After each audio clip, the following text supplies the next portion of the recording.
ازيكم يا حلوين في فيديو جديد على قناتي. النهاردة عايزين نتكلم على شمع النخيل. بصراحة عايزة ابتدي كده باعتراف اقول لكم عليه قبل ما ابتدي اي شغل او قبل ما ابتدي اصلا اتكلم عن شمع النخيل، وهو ان انا اول ما ابتديت الشغل كنت دايما عندي التساؤل ده: ليه ما فيش قنوات بتتكلم عن كل نوع من انواع الشمع وبتشرحوا كل تفاصيله، علشان انا بعد كده احدد انا عايزه استعمل الشمع ده او اشتريه ولا لا. تساؤلات كده كتير بتيجي في دماغنا كلنا كصناع شموع: ايه هي الشمع وايه هو نوع الشمع اللي انا عايزه ابتدي استعمله؟ فانا قلت الخص عليكم الموضوع ده واعمل انا الفيديوهات دي. فهنبتدي سلسله جديده من الفيديوهات هنتكلم فيها عن كل نوع من انواع الشمع وكل مميزاته اللي انا شايفاها فعلا كويسه. فالنهارده زي ما انتم شايفين البطل بتاعنا هو شمع النخيل. الشمع ده من الشموع مش واخدة حقها.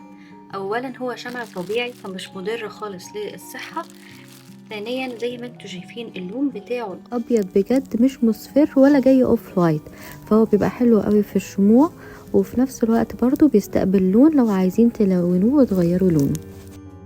هنعمله الاول لوحده من غير ما نضيف عليه اي نوع من انواع الشموع، وبعدين هنعمله مزيج بينه وبين شمع الاموك، وبعدين هنعمله مع الالوان، هنلونه بالوان المايكا وهنلونه بالوان الشمعيه العاديه، ونشوف بقى شكله هيبقى عامل ازاي في كل طريقه. بفكر استعمل القالب ده وانا بخلط شمع النخيل مع شمع الاموك، وكمان وانا بستعمله هو لوحده من غير ما اضيف عليه اي نوع تاني من انواع الشموع. ليه اخترت القالب ده؟ عشان القالب حجمه كبير هيبقى شكله واضح وباين، مش عايزه اعمل في قالب صغير فميبقاش واضح، وفي نفس الوقت هو شكله بصراحه كقالب تحفه، فعشان كده اخترت القالب ده ان انا اعمله معاكم. خلونا نبتدي الاول بشمع النخيل لوحده بدون اي اضافات عشان تشوفوا شكله من غير حاجه، وزي ما عودتكم لازم بسيح على درجه حراره منخفضه على تقريبا نص درجه بس.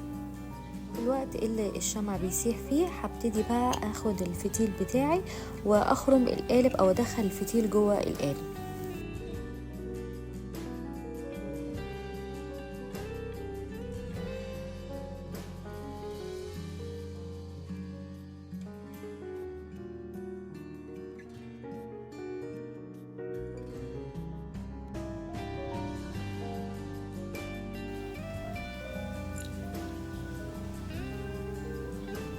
شمع النخيل بياخد وقت طويل شوية عبال ما ينشف غير الشموع التانية زي الصويا وكده، فهو بياخد تقريبا اكتر من 5 ساعات. يعني انا بصراحة سبته اوفر نايت، وزي ما انتوا شايفين الملمس بتاعه الكريستالي ده من المميزات بتاعة شمع النخيل.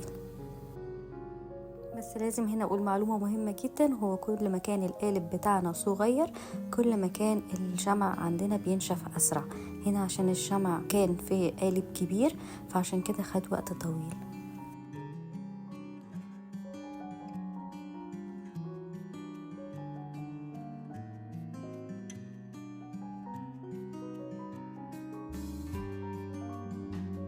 شمع النخيل ممكن نستخدمه في القوالب وممكن نستخدمه في الكوبايات، وزي ما انتوا شايفين الشمع بيكون صلب جدا، هو اصلا بيستخدم عادة كمصلب للشموع التانية.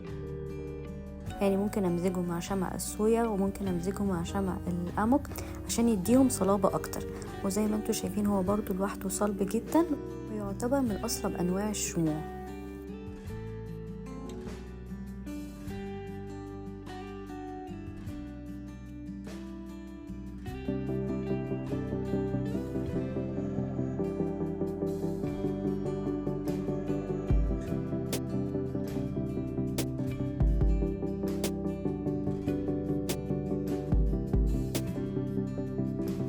الشكل الكريستالي اللي بيديه للشمعة بيبقى عامل زي بلورات كده صغيرة من الكريستال، وفعلا بيبقى حلو قوي وبيلمع لوحده وبيبرق. تعالوا بقى اوريكم لو خلطناه مع شمع الاموك هيبقى شكله عامل ازاي، وهوريكم الفرق ما بين الشمع لوحده وشمع الاموك معاه. شمع الاموك زي ما انتم شايفين هو بدأ يسيح معايا، اديله كده دقيقة وارجع له تاني. استعملت النسبة اللي انا معوداكوا عليها وهي 60% اموك و40% نخيل.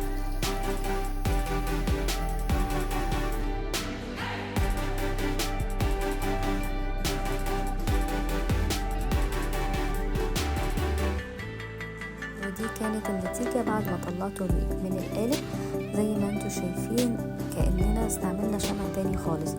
بصوا ده شمع النخيل لوحده،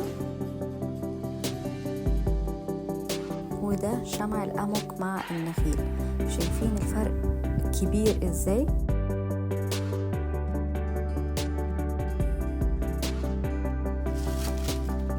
تعالوا بقى نجرب اخر حاجة واخر تجربة، وهو شمع النخيل مع الالوان.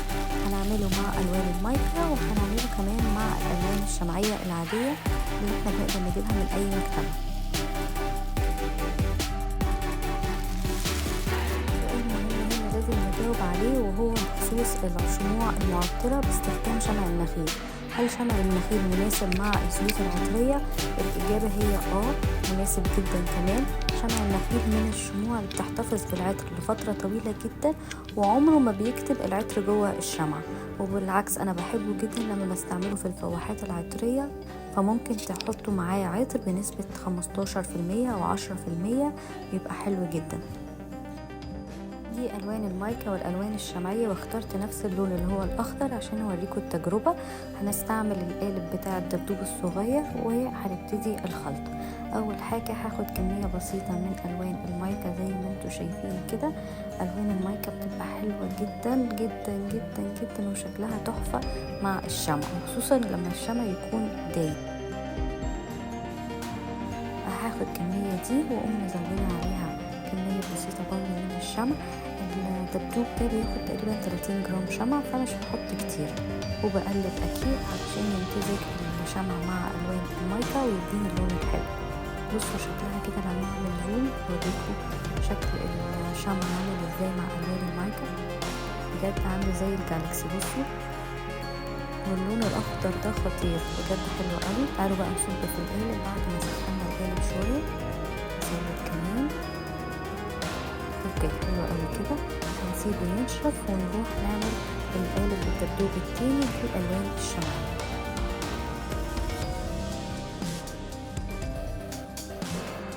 كسرت حته كده صغيره من الالوان الشمعيه، وزي ما وريت لكم في فيديو التلوين دايما ببتدي بكميه بسيطه وبزود على حسب الدرجه اللي انا عايزاها.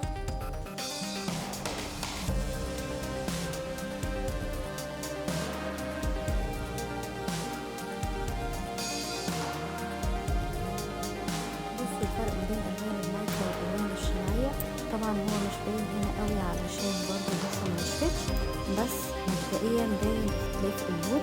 انا حسيت ده باهت شويه فقررت ازود الوان شمعيه كمان علشان انمقه شويه، وبعدين صبيته عادي من القالب الدبدوب. استنينا الاتنين ينشفوا ونعمل امولهم مع بعض.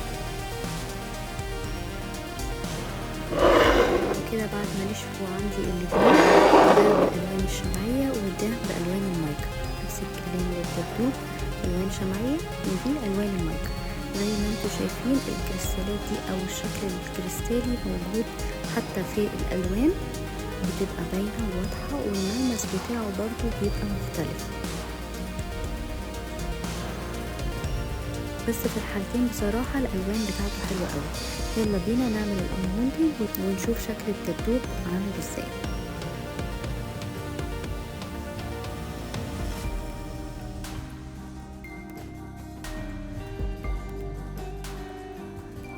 أول واحد عملنا أمولدنج لده اللي هو شمع النخيل مع الألوان الشمعية. اللون بتاعه طلع حلو قوي، وزي ما انتوا شايفين شكله تحفة. تعالوا بقى نشيل ونعمل القالب التاني او الدبدوب التاني اللي هو بألوان المايكا.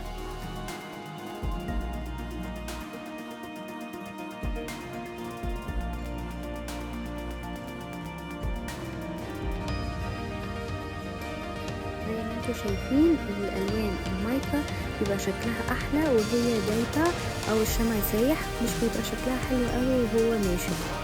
بس برضو لو حطيناهم كده جنب بعض مش هنحس بفرق كتير. اللونين عندي تحفة والشكلين عندي حلوين، يعني هو استقبل الالوان الشمعية حلو واستقبل برضو الوان المايكا حلو. في الحالتين الالوان طالعة حلوة مع شمع النخيل، فهو كده بيستقبل اللون وبيستقبل كمان العطر. معلومة كمان مهمة عايزة اقولها ان شمع النخيل بيستخدم مصلب للشموع التانية، يعني ممكن برضو اضيفه على شمع الصويا او شمع العسل، بس بتبقى بنسبة قليلة مثلا 10% او 15% عشان ينشف الشموع دي شوية. ولما بيتضاف ما بيديش الشكل الكريستالي، لا بيدي نفس الشكل اللي بيديه شمع القمق زي ما شفتوا في الفيديو. وكده نكون عملنا شمع النخيل لوحده، ووريت لكم قد ايه بيبقى شكله حلو وهو كريستالي كده، وفعلا مع الالوان بيدي شكل حلو قوي في الكوبايات. وكمان وريته لكم بالالوان اللي هو المايكا والالوان الشمعيه الاتنين، وفي الحالتين هو احلى من بعض. فاتمنى يكون كده جاوبت لكم على كل الاسئله، وهل انا بحبه ولا لا؟ انا بحبه جدا جدا جدا، من الشموع المفضله عندي. فياريت يكون عجبكم الفيديو، ما تنسوش تشتركوا في القناه عشان تشوفوا فيديوهات تانية كتير من الشموع وعالم الشموع. باي باي يا حلوين.